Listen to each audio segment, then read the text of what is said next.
Neferata did not stumble into damnation. She did not fall. She was not tricked. She was not cursed. She chose.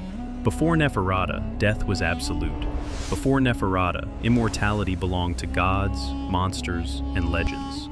And then a mortal queen looked at the limits of her own life, at age, at decay, at the slow erosion of power, and rejected them. Neferata was Queen of Lahmia, the greatest city in Nehekhara. She was brilliant, she was feared, she was obeyed, but she was also temporary.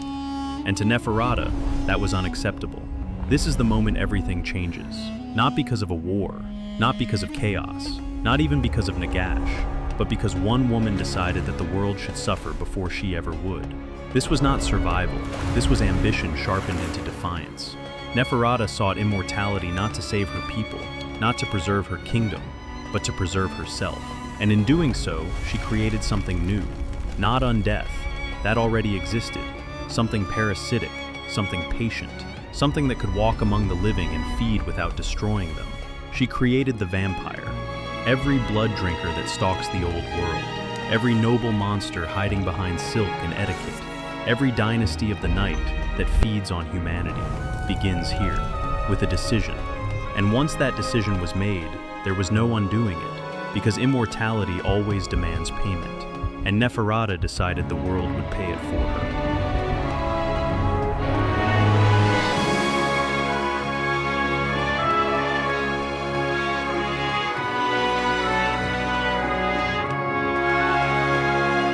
To understand Neferata's choice, you have to understand what she already had. Lamia was not a backwater. It was not a fragile city clinging to survival. It was the greatest city in Nehekhara. Neferata ruled from the center of wealth, trade, religion, and political influence. Kings listened when Lamia spoke.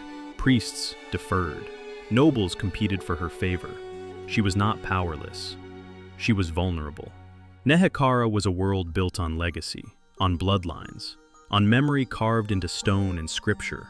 A queen could rule, but only for as long as her body allowed it. Age was not just decay, age was displacement. Every year meant rivals waiting, heirs scheming, priests whispering about succession. Neferata understood something most rulers never admit. Power that ends is power already dying. This was not fear of death in the abstract. This was fear of irrelevance, of becoming ceremonial, of being remembered instead of obeyed. And so she looked beyond tradition, beyond the priesthood, beyond the gods of Nehekhara. She looked to forbidden knowledge. Nagash had already broken the rules of death. His books proved it could be done, not through prayer, but through understanding, through theft, through experimentation, through defiance. Neferata did not worship Nagash. She studied him. She took his work and asked a different question, not how to conquer death, but how to live above it. This is where her path diverges from every other ruler in Nehekhara. Because Neferata did not seek eternity to preserve her people. She sought it to preserve her position. And in that distinction, everything that follows becomes inevitable. Neferata did not invent immortality from nothing. She copied it. Nagash had already proven that death could be delayed, twisted, repurposed. His elixir of life was not a miracle. It was a formula, one built on necromancy, alchemy, and vast quantities of warp-tainted knowledge. Neferata believed she could improve it. She was wrong.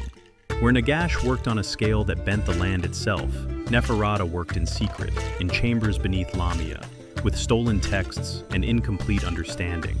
She lacked his raw power. She lacked his resources. She lacked his patience. But she had something else: urgency. The elixir she created did not stop death. It postponed it. It preserved the body, sharpened the mind, and halted decay, but at a cost she did not fully anticipate. The flaw was hunger. Her version of the elixir could not sustain itself. It required life to maintain life. Blood became fuel. This was not a curse imposed by the gods. It was not divine punishment. It was mechanical, predictable, a system with an input requirement. Neferata drank first.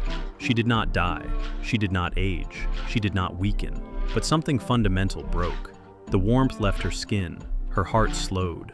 Her body entered a state between life and death, a perfected stasis that demanded constant replenishment. And Neferata understood the implication immediately. She did not destroy the formula. She did not hide it. She did not recoil. She shared it. Her inner court drank next. Trusted nobles, political allies, consorts, advisors. This was not generosity. This was architecture. By spreading the elixir, Neferata ensured loyalty through dependence. Those who drank could never leave. Those who refused could never fully trust her. The first vampires were not monsters in hiding. They were Lamia's ruling class. For a brief moment, the city functioned. Trade continued. Temples remained open. The population lived, unaware they had become a resource. But systems built on secrecy always collapse. The thirst grew. Mistakes were made. Bodies were drained too thoroughly. Whispers replaced ignorance. And once the truth surfaced, there was no going back. Neferata had not merely saved herself from death. She had created a predator class, immortal, intelligent, and parasitic, embedded at the very top of civilization.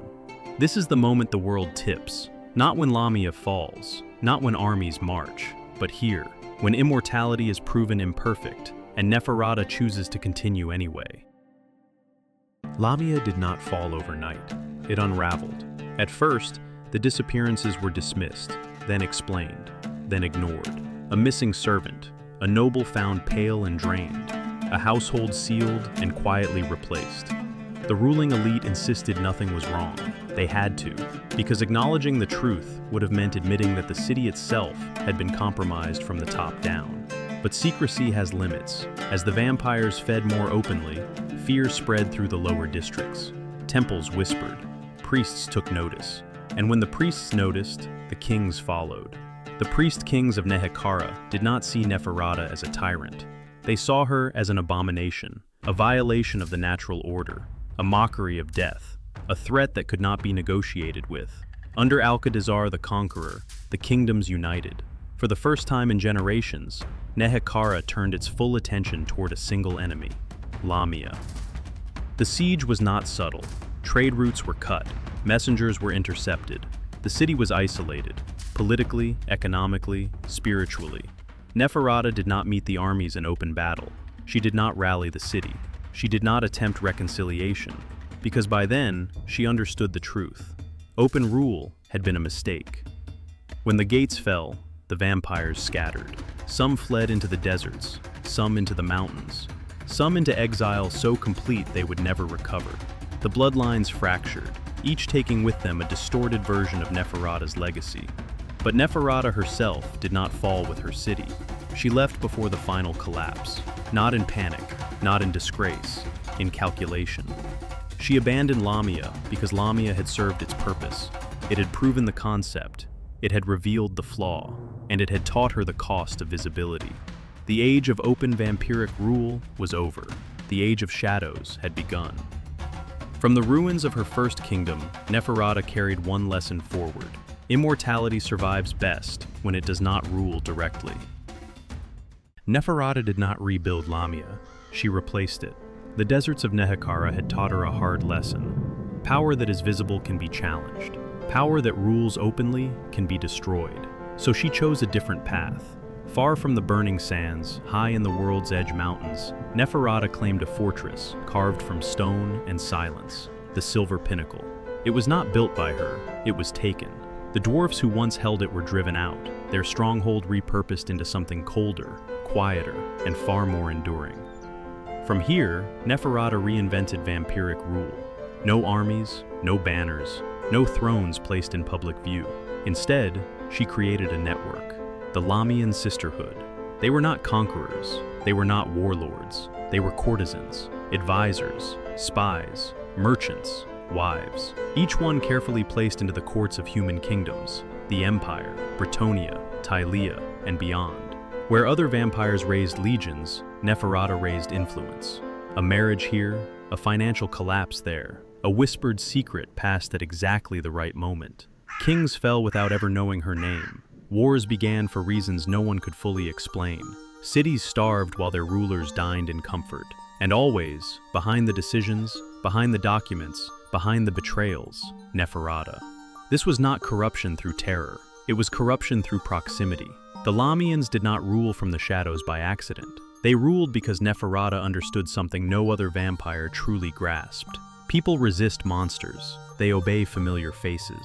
By the time the von Karsteins marched their armies, by the time other bloodlines revealed themselves through violence, Neferata had already won.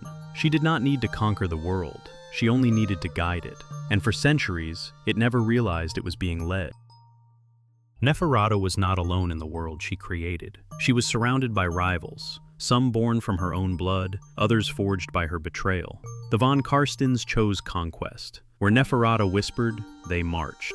Vlad and his successors believed power came from banners, from castles, from armies that could be seen and feared. They wanted thrones. Neferata wanted permanence. Their failures proved her right. Each time a von Karstein rose, the world noticed. Each time they marched, the world resisted. And each time they fell, Neferata endured. But there was one enemy she could never outmaneuver: Khalida, her cousin, her victim. Neferata did not merely kill Khalida. She attempted to make her a servant, a blood kiss offered as mockery, as domination. The gods refused. Khalida burned with divine wrath, reborn not as a vampire, but as a tomb queen, immortal, unyielding, and sworn to Neferata's destruction. This was the cost of that first choice. Where Neferata ruled through patience, Khalida pursued her through eternity. Every empire Neferata touched, every court she infiltrated, carried the silent risk of divine retribution. And above them both, another shadow waited: Nagash, the architect whose work Neferata had stolen. She served him when she must, opposed him when she could, survived him when others failed. Neferata understood something none of them did. Survival is the truest form of victory. Not glory, not domination, not worship. Endurance. While kingdoms rose and fell, while gods were challenged and broken, Neferata remained. Still watching, still influencing, still choosing survival over all else. The world did not forget her. It simply learned to live with her. Neferata did not conquer the world. She changed it. Before her, death was final. Undeath was monstrous, unnatural, and rare. After her, the world learned to live beside predators that looked like people. Every vampire that stalks the old world, every noble monster, every cursed lord, every whispering court, exists because of one decision. A woman who refused to age, a queen who refused to fade, a ruler who chose herself over everything else. She did not create chaos. She created something worse: stability. Vampires do not burn the world. They farm it. They embed themselves in cities. They inherit titles. They marry into dynasties. They wait. This was Neferata's true invention, an evil that does not announce itself. Empires fall to war. Civilizations fall to famine. But Neferata understood something far more dangerous. Power lasts longest when it is invisible. Nagash sought to dominate death. He wanted a world of silence, obedience, and annihilation. Neferata wanted the world alive, fractured, desperate, and dependent. Where Nagash would end everything, Neferata would let everything continue, so long as it fed her.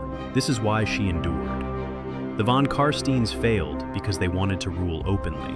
The Necrarchs failed because they chased forbidden knowledge. The Strigoi failed because they lost themselves. Neferata never forgot who she was. She adapted, she waited, she survived. Thousands of years passed. Kingdoms collapsed. Gods were challenged. The end times came, and still Neferata remained. Not because she was the strongest, not because she was the bravest, but because she made the right choice for herself. She chose immortality, and the world paid the price. Every vampire story that follows, Vlad, Abharash, Manfred, even Nagash himself, is a consequence of that first refusal to die. The night did not fall by accident. It was chosen, and it has never lifted. And now, we can step back. If you enjoyed this explainer, if you like Warhammer lore told slowly, clearly, and without rushing to the end, there is much more waiting for you. Some stories are not meant to be short. They are meant to be settled into. If you want to understand the power Neferata stole from, there is Nagash, his rise, his ambition, and the price he demanded from the world. If you want to see how the end times truly unraveled, through incompetence, arrogance, and unintended catastrophe, Thankwol is waiting. Both stories are linked here. Make yourself comfortable. Take your time. The night is long, and the lore goes deeper. If this helped you understand Neferata or changed how you see her, leave a like so this story can reach others. If you want more deep dives like this, you're welcome to subscribe.